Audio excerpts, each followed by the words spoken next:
West Cork Beard Company make beard oil and beard balm for a strong, healthy, great-looking beard. Handmade from all natural ingredients in Clonakilty, West Cork. Check out their YouTube channel for beard care tips and advice, or catch them online at westcorkbeardcompany.ie.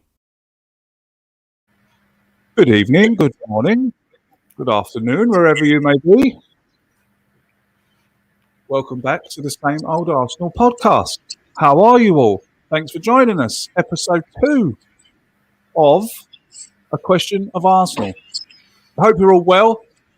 Hope we find you fine. Hope you're all feeling good. Good evening to you in the chat. Everyone coming in there now. How are you? Hope you're all well. Remember, this show tonight is all about you.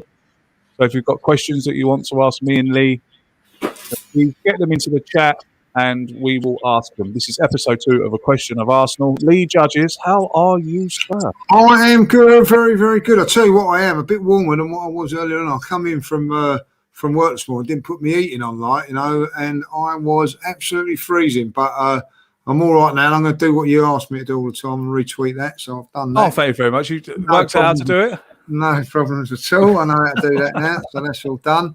So yeah, I'm all good.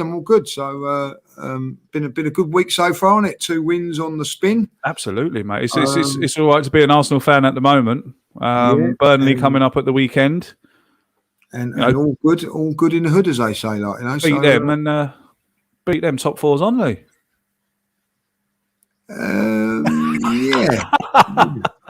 It's a dumb statement, that, wasn't it? A bit of a dumb statement, that. Bit of a dumb and dumber one. Yeah, never mind. You and Harry, you love it. You absolutely give it on the old WhatsApp, you two. I tell you, old dumber and dumber. Well, I don't really. I wouldn't say give it. Well, I don't know. You do. I wouldn't say give it. You do. You think so? Yeah, a couple of keyboard warriors. That's all I'm saying. Oh, if I could upload the WhatsApp chat to Twitter. Oh, dearie me. What stage? Let's crack on, mate, shall we? Because I know we've only got about 45 minutes tonight because you've got a very important gig to do after this. Yeah. Do you want to tell everyone what you're doing? I think it's amazing. It's an amazing gig. A question and answer thing for a university in America, so I'm looking forward to that, So that's amazing. About football, I would imagine, not dry cleaning. Imagine about football, about Arsenal, I suppose, and whatever they want to ask me. So obviously I'm an intellectual myself, so it should be quite fun, Must be the glasses, or they must have heard you talking about the fine arts last week. It couldn't be that. I keep knocking this bloody microphone. No one asks about the fine arts because I will be clueless. Let's crack on, mate. We got our first question. It came from Twitter. We've got some questions rolling in now. Remember to get your questions in. Hello to everyone. Good evening, Karen. Good evening, Arsenal First. Good evening to Maury, Brad, Pramod. Thank you very much for joining us. Much appreciated. If you want to become a member of the channel, then you know where the link is. It's below in the description. Just press the join box or click the link in the description to become a member if you would like to. Obviously, all memberships gratefully appreciated. And thank you to you all who have joined as members already. So the first question, I had it all set up, and of course my WhatsApp's just gone off and it's gone. Oh no, here it is. So this message comes in, this question comes in, Lee, from John Joseph Daly on Twitter. So John, if you're watching, thanks very much for your question, mate. What's your thoughts on Martinelli being rested for the season? Maybe when Lacazette leaves, he will be our number 1 on the left wing. Saka on the right, Erber in the middle. Pepe can cover both wings. Laka at the moment is increasing in price while playing over Martinelli. Do you know what? That's a nice point, that. To keep playing Lacazette and to try and increase his price. Because I know this bothers you, Lee, doesn't it? This Martinelli thing. Yeah, it does bother me. It does bother you. So in response to John's question, mate, go for it. Yeah, I think that it's a difficult one when Lacazette plays as well as he did against Leicester. It's a very, very difficult one for that. I don't think that necessarily Lacazette gets in front of Martinelli. I think that a different sort of a player, but I do think that Martinelli probably one day could go down the middle. That could be there, but so maybe that's what's going to happen there. But I'm just worried about the lack of game time for him. What worries me is not so much at the moment. Fair enough.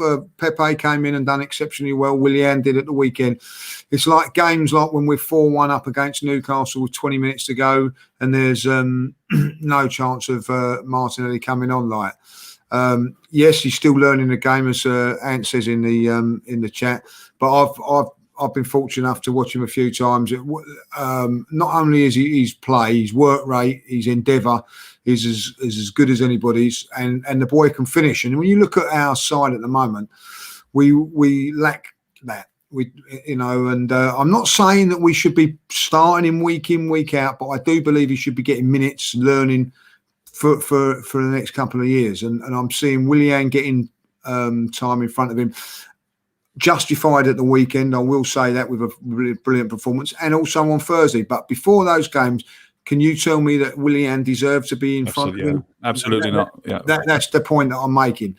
But I think that other players come straight back from injury. We've said about Partey, for instance, injured, straight back into the squad and getting minutes straight away. Why? Because obviously the manager wants him straight back in the team at some stage. It doesn't seem like he's bothered about bringing in Martinelli, but I do think that Martinelli is a better prospect than Willian, and I would have to say that if I was Pepe, I'd be a little bit disappointed about my lack of game time. So it's very, very difficult. But for me at this moment in time, I am starting to get worried about Martinelli. Yeah, because in your humble opinion, do you think it's Arteta worried to play him after this because he obviously had a bad knee injury? Then he came straight back, had I think it was 2 games, and then got injured in the warm up. Do you think it's Arteta protecting him, or do you think it's Arteta doesn't fancy him? It could be, but then I'll ask the same question of, say, somebody like Callum Chambers. Hasn't hardly played at all, like, you know what I mean? But we're not worried about Callum Chambers so much because it's not as exciting as Martinelli. But Callum Chambers was doing well before he got injured. He's not had no chances.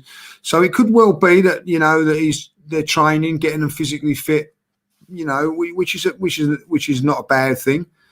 I don't think it's a good thing when you say like 6-7 weeks ago, we was rushing him back into the team because we was, struggling. And Arteta was probably guilty for doing that, rushing him back. Now the team's playing well. We don't need to rush him back. So there is a point on that. I get that. But my point being, when you're 3 or 4-1 up. Yeah, it's a good point, mate. Yeah. There's no risk, is there? Sure. No risk. You would hope that there wouldn't be. Yeah, that's my worry. Why don't you, do that? It'd be interesting to see what happens at the weekend. Burnley, does he play or don't he? Or does he get some sort of minutes? It'd be interesting. Very interesting. Let's move on to the next one. This comes in. So thank you to John for bringing that good question in on Twitter. This one comes in from Arsenal First. Good evening to you, mate. Thanks very much for coming along and supporting us. Craig and Lee, what players would you let leave in the summer? Ooh. Do you want to go first? Yeah, I'd let Bellerin go. I'd let Luiz go. I would probably let Granit Xhaka go. Eddie, Nelson.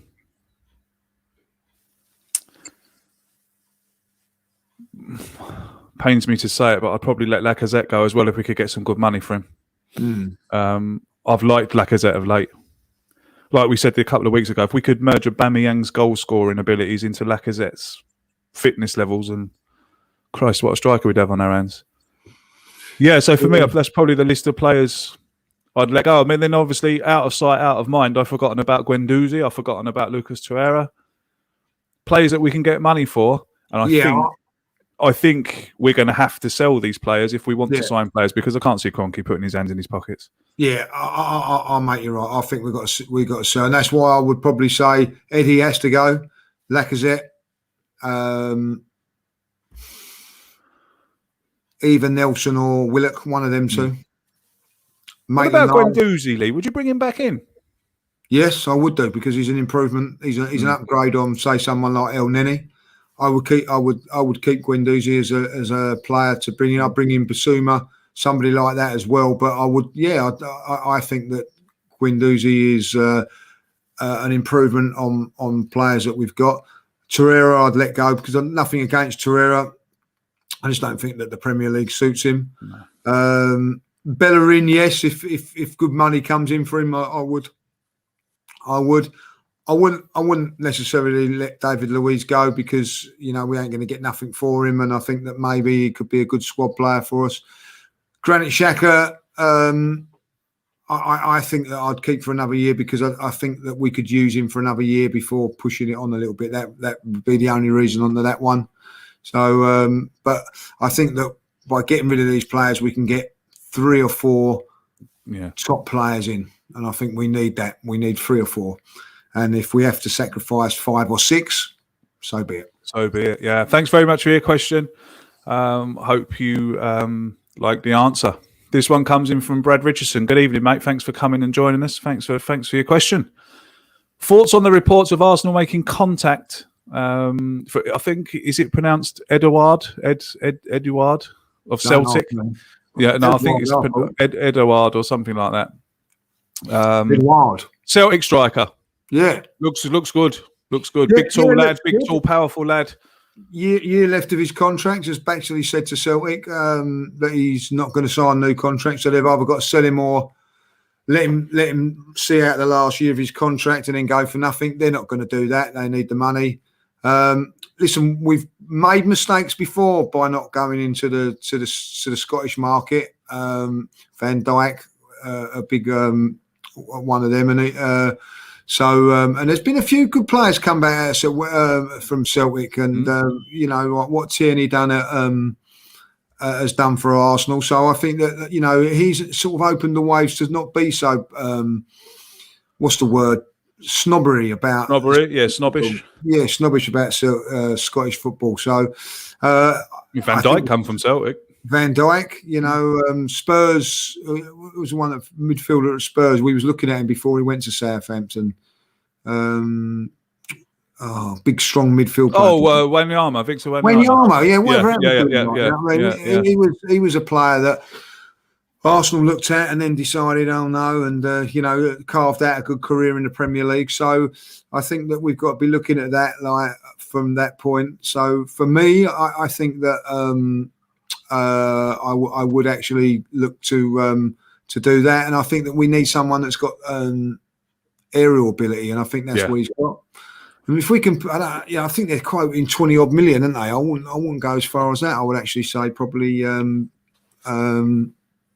I would probably say 15 million. My brightness too. Someone said to bet my brightness is too much. That's all right. You can just turn it down. If you click it down a couple. Want the red look? Yeah. There's the blue look. There's the blue look. That's the cold look. That's the warm look. Have you not got a little button that will just bring it down step by step? I've got all these buttons. They're good, aren't they? You just don't know what to do with the buttons, though, do you? That's the thing. Yeah, look, I can go dark. Oh, there you go. Is that better? That's better. I'll tell you what. I don't mean to do this online, but I'll give you another little tip as well. You know your computer screen? You got a Mac. You got a Mac, haven't you? Yeah. You look on your keyboard above the one button. There should be like a little sun. See it? Oh yeah. If you press that a couple of times, that will stop the reflection in your glasses. Look at that. Look at that. Oh, what's happened now? Well, your screen's gone blank because you've turned it all the way down. So if you press the other one above the number 2 key, that'll come back a bit. There you go. So I'll do that then. If I push up my light then. Yeah, if you push up your light, and then we'll all be able to see your beautiful eyes. Oh, beautiful. Oh. Do excuse us why we talk Lee how to use his technology. He's turned it off now. Hold on, what's going on here? There we go. There you go. Perfect. Don't touch it. Leave it. No. Okay. That's it. Lovely. Sorry if you're listening to this on audio. Just had to. I ain't got no reflection in the eye. Oh, there you go. See, a lovely little tip. Thank you very much for that tip. No problem, sir. This one comes in from John Foster. Craig, was you a penalty spot goalkeeper specialist? Not really, mate. Not really. penalties as a goalkeeper, in my opinion, is pure luck, especially if you're playing Sunday League, because you can't get no chance to study the players. I know some professional goalkeepers would, for example, Leno might be looking at the Burnley strikers, watching where they put their penalties over the last few penalties, so he's got a heads up, but not really, mate. Although I have got quite a funny story. I was playing for my local side here in Ireland, and we got to a semi-final of it was at the time called the AIB Shield. We were in the semi-final. We were 3-0 down. We brought it back to 3-3. Went to extra time. 4-3 down. Back to 4-3. Penalties. 4-4. Back to 4-4. Went to penalties. I saved 3. And we still lost. Yeah. So there you go. Not good. Not good at all. Where's this one comes in from? John. Oh, cheers, Craig, for asking my question. Cheers, Lee, for your honest opinion. Great show, like as always. Thank you very much, John. Thanks for coming on. Thanks, John. This one coming in from the man like KC, who actually tomorrow, if you're around at 11:30, me and Kevin will be having a chat about the Arsenal and everything surrounding it at the moment. Kevin says we need to take time with Martinelli. He's only a young player and needs time after a long injury, and injury scares. Thanks, Kevin. Got to back his mate, hasn't he? Oh, I can't help it if there's someone else out there that talks sense. I'm not having it, Campbell. Not having it, like, you know what I mean? I'm not having it. This one comes in from PW. Arteta seems to have issues with some of the young players. Martinelli, Guendouzi, Saliba. It's part of his job to manage them. You know what I mean? Kevin has spoken. You know what I mean? Saliba must have been injured, and Guendouzi, they must have injuries. So, we'll leave it at that. Okay. Fair enough. This one comes in from Pramod. Thank you very much for coming along, sir. How are you? Lee, your thoughts on people... Oh, okay. Your thoughts on people saying if Martinelli is not going to get the minutes, then should he go out on loan? No, because I do think that he will get minutes eventually. Like, maybe it is because of the injuries, So we're at this moment in time getting the benefit of the doubt. Let's see what happens next season. I think that if he, as far as I'm concerned, I think that he should be starting. I think that once he's had a year, to the end of the season, training, maybe getting some minutes. Come next season, I think 20 years of age, I think he'll start. I think it's a little bit different also that he is actually from a different country, so he's got to still be learning everything and all that. Like, so let's trust in Kevin's mate Mikel, and we're going from there. This one comes in from JSG. Thank you very much for your question, mate. How many players do we need to bring into this starting 11 to become a consistent, serious side in this league? You've always said 4, haven't you? You've always said 4, to be fair. Yeah, You've always said 4. Name the 4, mate. Tell us where and what positions we need. Well, I think like another striker with a different... I think that with all the players we've got up front at the moment, they're all a little bit similar. So I would maybe get rid of 1, 2, bring in someone that's got big, powerful, big strength, can head the ball, something like that. I definitely think we need to upgrade the midfield with 2 players. We need like an Odegaard sort of a player. Mm. Don't forget he's alone at the minute, so he's not going to be here next season. Like the way it's looking, I think we need to bring in a quality player in that position. Another midfield player alongside him, and I believe a right-sided central defender. We've got Saliba, we've got Mari and Gabriel, so I think that we've got some good central defenders there. I think we need one real quality one, whether it be to go alongside. I think Saliba will get chances next season. He's doing bits in France at this moment in time, but someone there. If not, let's get the quality right back that we need. So would you take Odegaard if there was a chance to sign him? Yeah, I would. I would too. He's impressed me. I've been impressed with him, but I will say this about it. Arsenal went all summer trying to get Aouar, so why would they change their attack and then go and get Odegaard? But do you think we might go for that? Do you reckon we might go back for him? Well, there's a possibility because I think that the French league is struggling financially, so I think the deal could be done. But there's if he wants to come, then fantastic. If he don't, Odegaard seems like he wants to play for Arsenal. But it's like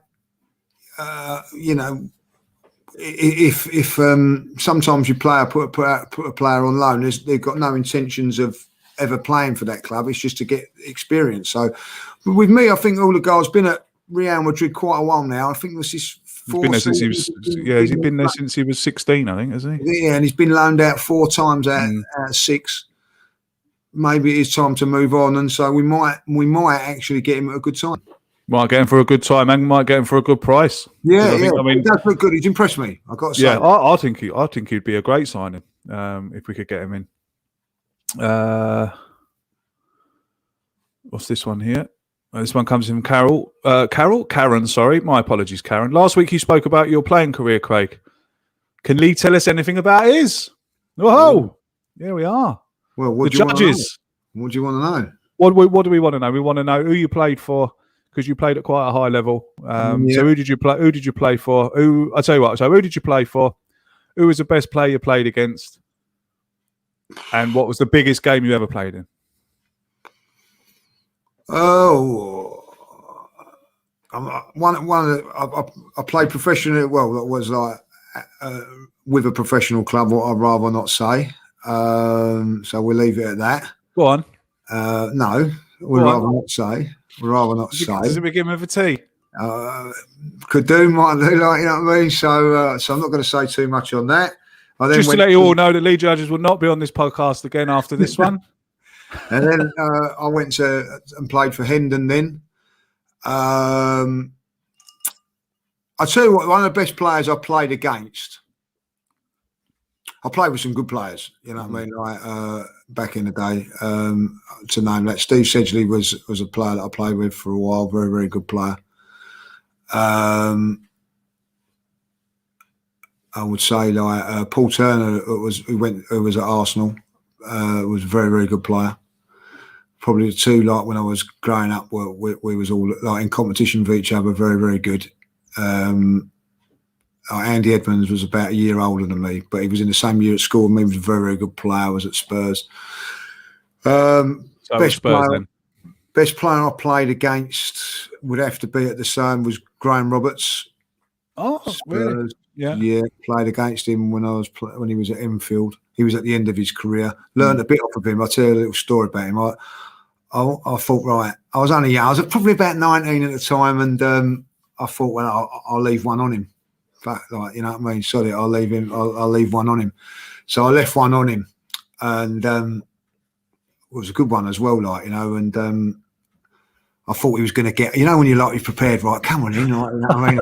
He never said a word, Craig. Never said a word. You know what I mean? Like, just dusted himself up, didn't say a word, got back on with it. So and that was in about the first 10 minutes of the game. And from that moment on, he had me, because I just thought he was going to do me every time, like, you know what I mean? So I was off my game without him even saying anything, like, you know what I mean? Like, you know, so carried on the game, and he never, so he done me, and I never forgot that. As soon as the game finished, just shook me hand and said, "Well played," and all that, like, and I thought, the silent assassin.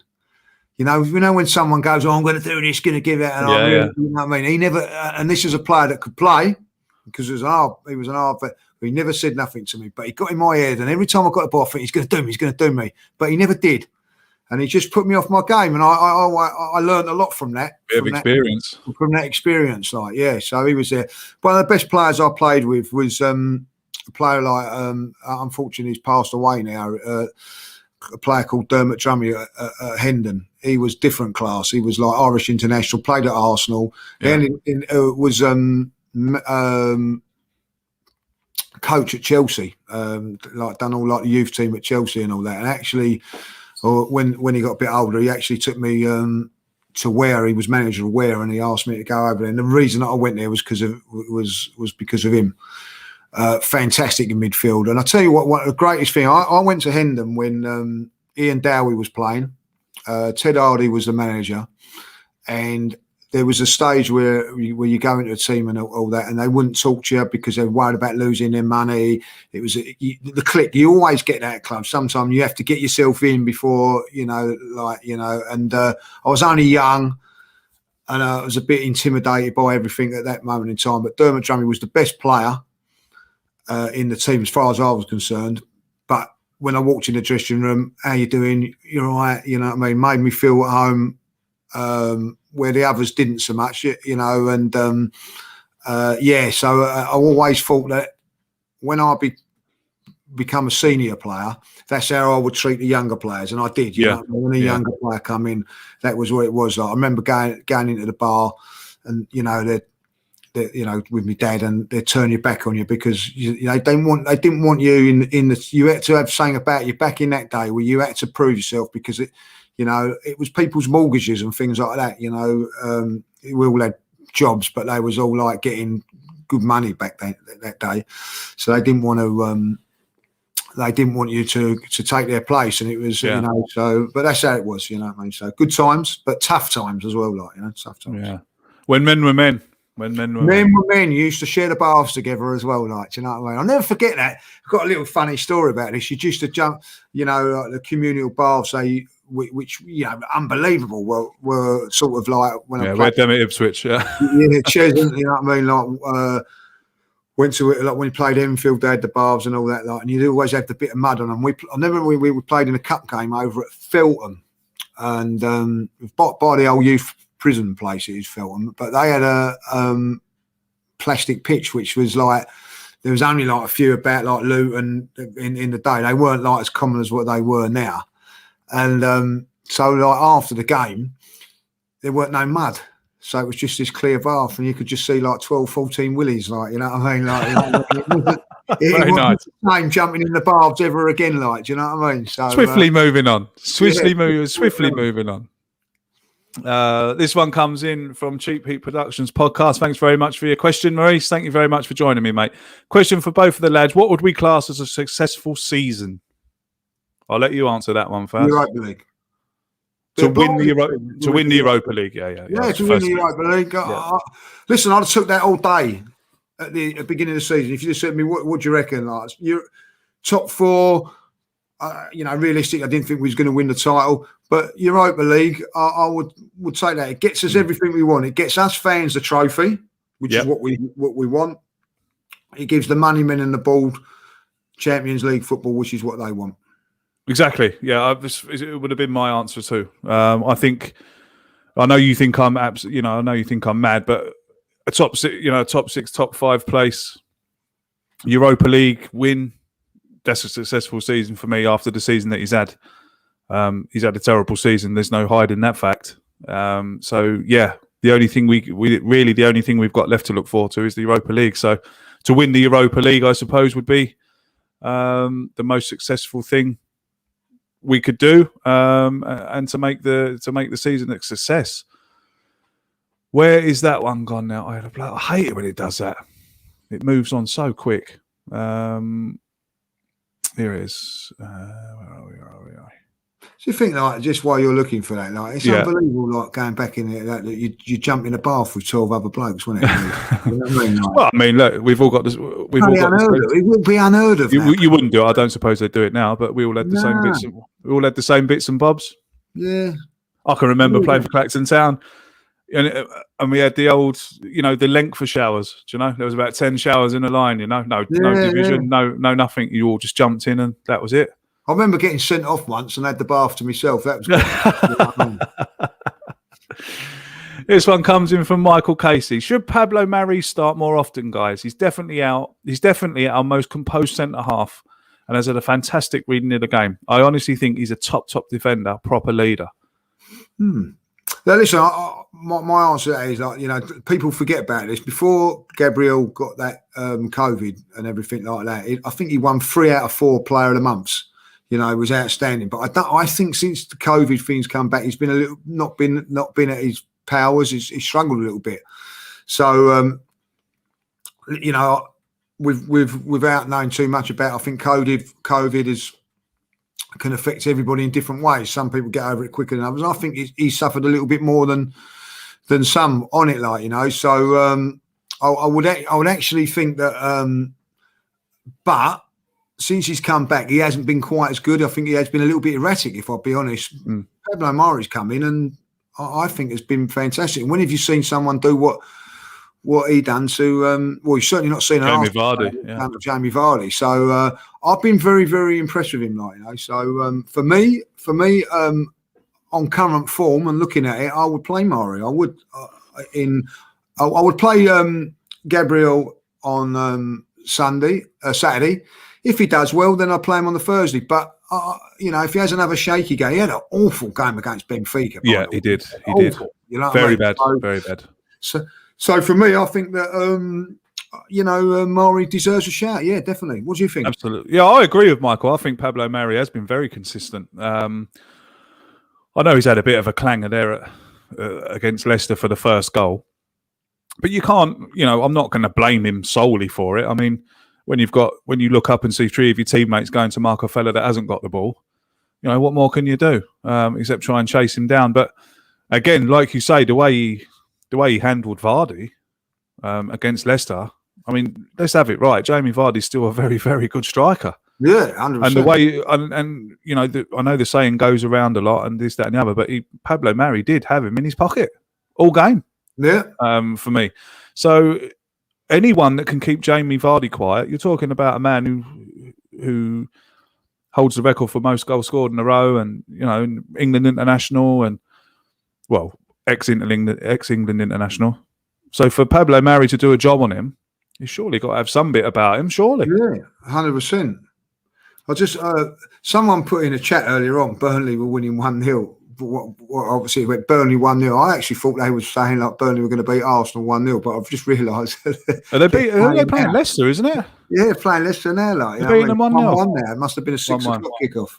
So I didn't know that. So I'm thinking, no, that's a bit out of order. Sheffield United are beating Villa, by the way.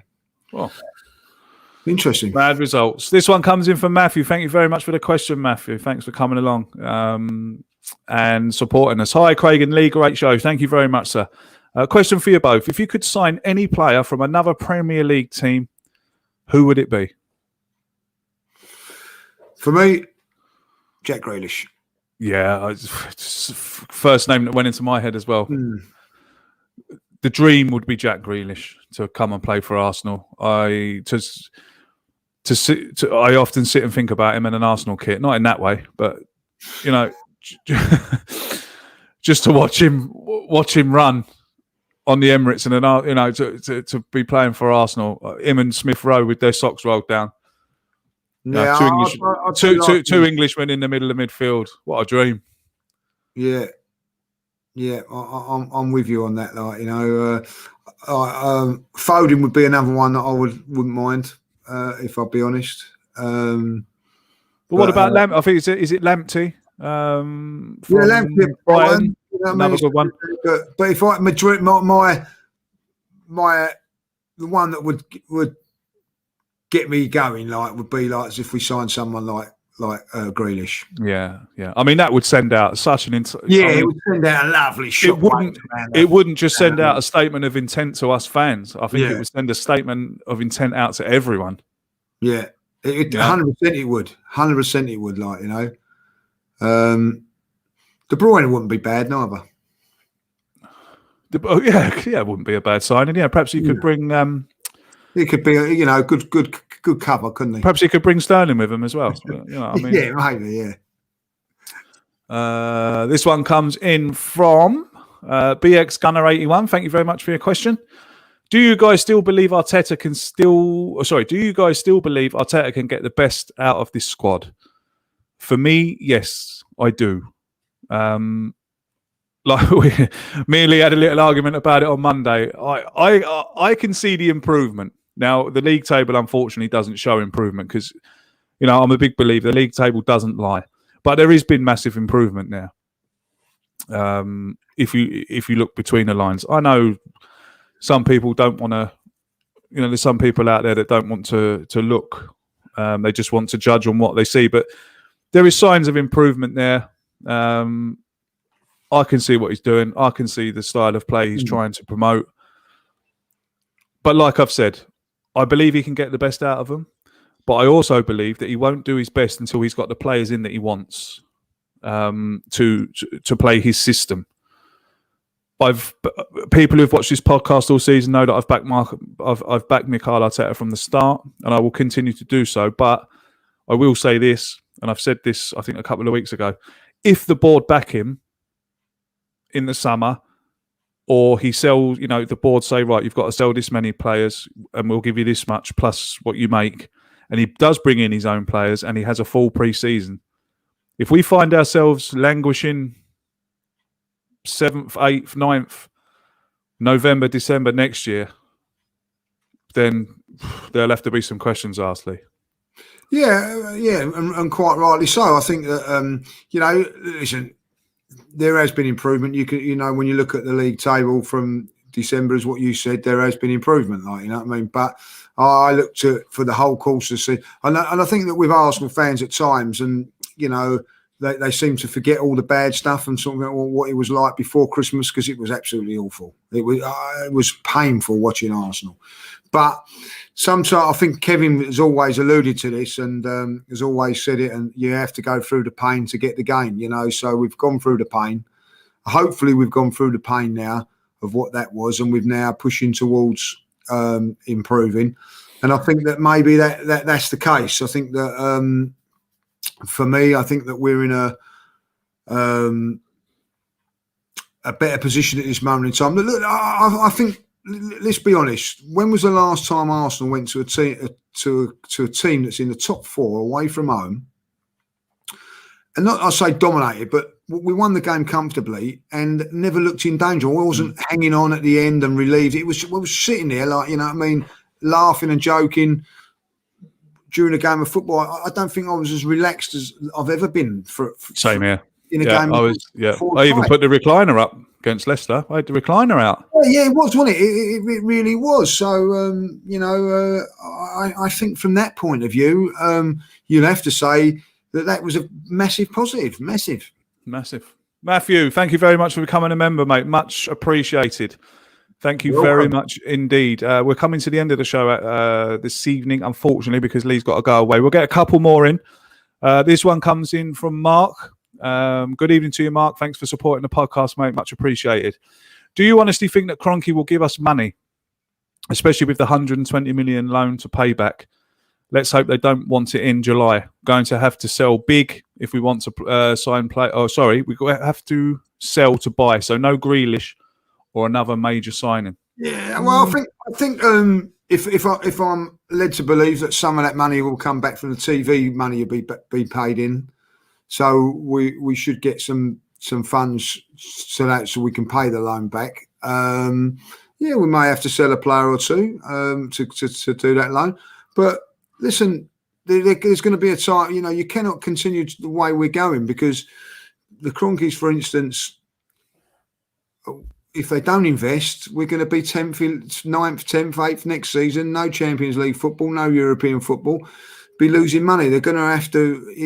We ain't on the days now of Arsene Wenger when he was. Let's be honest. We didn't think that he was, but he was creating miracles, getting teams into top 4. So, but in saying that, it's a lot harder to get to top 4 now than it was back then. You know what I mean? Because you've got Manchester City now.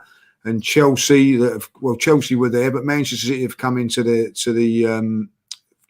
state of play now, which means that where there were 3 spaces, there's only 2, because realistically, Chelsea and Manchester City should always be guaranteed of top 4 with the money that their owners are investing. Manchester United should always be there because the financial clout they've got. So you've then got Liverpool, Arsenal, Everton, and them down the road chasing the other spot, so it's going to be tough. So you've got to invest. I've got 2 questions here. They're kind of intertwined with each other. It comes in from Carol. I've done it again. Carol. Oh, Karen. Why I keep calling Karen Carol? I'm so sorry, Karen. If the board don't back Mikel, what do the fans do then? If he doesn't get backed, if he doesn't get backed, I think it would be very unfair for us to be sitting here. Then there's got to be process towards to the board, and I think that and I do think that when the fans come back, I think that we've all now realised that fans do have a, all the financial, like these clubs all borrowing money and all that, felt that they could do it without fans for so many years. And the fans didn't really matter, time. And let's be honest, it never mattered, is it really, the fans, 12:30 kickoffs, 8 o'clock going up for kickoffs in Manchester and all that. All of a sudden now they realise that the fans are important and don't mess with us.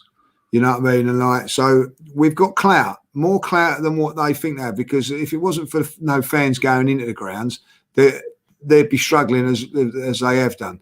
So, you know what I mean? Don't take the mickey out of us, and Cronkies, don't take the mickey out of the Arsenal fans. On the flip side of having no fans in the stadium and them not doing too well, do you think that's had an effect on them? Let's flip it round. Let's flip it round and say, if there was fans in the stadium, do you think we'd be doing any better? What, as a team? Yeah. Yeah, because I hear a lot of people on podcasts. I hear a lot of people on podcasts saying, "Oh, thank God, thank God, there's no one in the ground." I think that we would be probably where we are, because I think that we would have won more home games because we had fans, but we'd have lost more away games because there was, the way that it was. Where I think that Arsenal have been okay, and Mikel Arteta is that when we've had poor performances at home, there's been no fans to voice an opinion and put pressure on. There's nothing worse than when you're walking off with disgruntled fans and all that, and the board would see that. At the moment, when you lose a game or don't play well at home, everybody just walks off. But I don't think that would have been the case, certainly like against Manchester City. Paying how much I do for my season ticket, I would have been furious with that performance. Yeah. Not so much the result or whatever, the way we went about. I don't want, I want to see entertaining football. There's a point when they say, right, for a game of football at the Emirates, when you play one of the big teams, you have to. It's a grade A games, can be £100. When you say take on someone like Burnley, it's they're going to come and put banks of 4-on-4 up and defend. So we'll give you it for £40. So when the big boys come, Arsenal play the banks of 4-on-4, so I would want a rebate. So I think from that point of view, if you're asking fans to be paying out top prices, you expect them to go for a win, Craig. Yeah, I absolutely. But I do think psychologically, a player might struggle, or people should say they shouldn't struggle. They get paid hundreds of thousands of pounds a week. That's a very good, valid point. But I've never been a professional footballer, but I would imagine that playing in empty stadiums and not having the crowd there to perhaps cheer you on, G you up, get behind you, would that affect a player psychologically? I don't know. Could do both ways. Listen, footballers don't. Whether you're a professional footballer, non-league footballer, or whatever, confidence is still, whether you're playing semi-professional or professional or even amateur. If your confidence goes, you're not going to be the same player, and I think that can happen at any stage. I think Willian, look at him. Has had I would say a confidence issue, because he's certainly not played well. You can't turn around and say this because he's not a good player, because he is. He wouldn't be where he is. He's Brazilian international, but. Surely a lack of confidence has made him the way he is, and look at him after he's gained a little bit of confidence from Thursday's game. Look at his performance on Sunday. So I think confidence is a big thing. Of course it is. Yeah, we'll come on this one. We're going to finish on this one, and this one comes in from Bearded Gooner Media. Good evening to you, sir. How are you? Good, shut up. Hope you're well. Great show last night. If anyone's wondering, this is Tanner, who is the host of the Same Old Arsenal USA. Please go and subscribe to his channel, Bearded Gooner Media. He has his own channel, and you can follow him on Twitter at the Bearded Gooner. Please do both. Go and show him some support.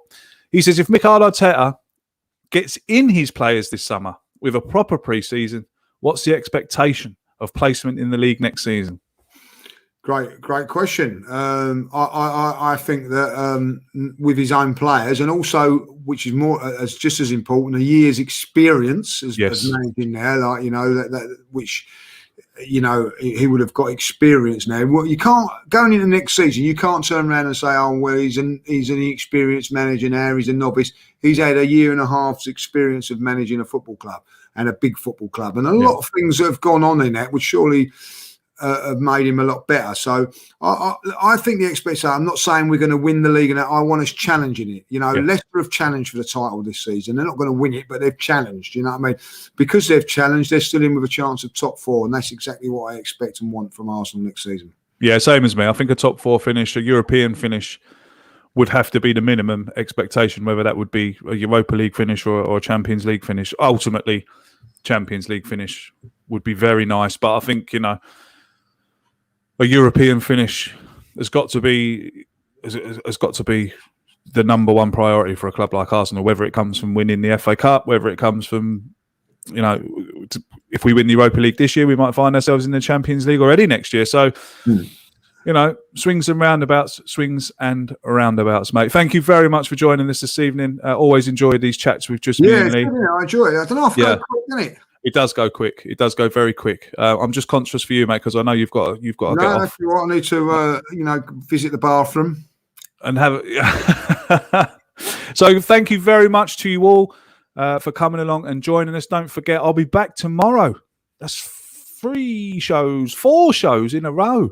I'll be back tomorrow with Kevin Campbell at 11:30 in the morning. If any of you are around, it will be up on YouTube at about 1:45 for replay or for when you get home from work. We're going to talk about what Arsenal need to do and where we find ourselves as a club at the moment. So me and Kevin Campbell, back to you at 11:30 tomorrow morning. Thanks to all the members. Thanks for everyone who's joined this evening. Much appreciated as always. Thanks for everyone who came and watched us live. Until I see you tomorrow morning, take care of yourselves and each other. Lee, thank you very much, sir. No problems. Take care of yourselves and each other. Up the Arsenal.